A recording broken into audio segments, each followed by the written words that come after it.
Ертеде бір қаңбақ шал болыпты. Ол өте жеңіл болғаны сонша жел соқса домалап кетеді екен.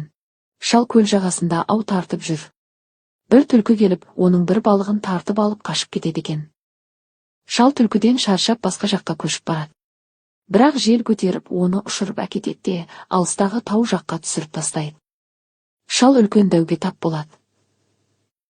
Дәу екі тауды бір-біріне шақпақ қылып ұрып тұр. Дәу кел шал, күш сынасамыз.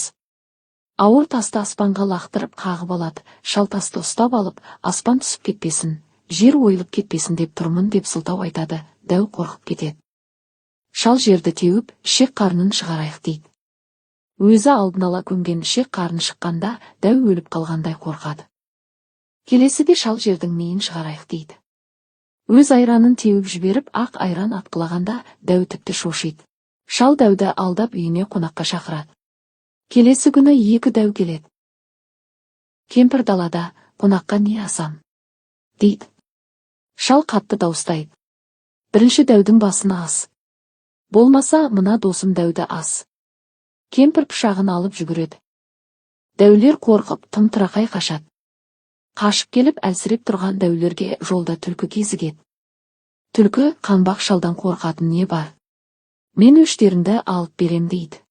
Түлкі шалды ертіп келе жатқанда, шал алыстан айғай салады. Түлкі-ау! Алты атамның құны бар еді, екі дәуді түгел әкеліп келе жатырсың ғой. Шалдың сөзін естіген дәулер қорқып, түлкіні қуып қаша жөнеледі.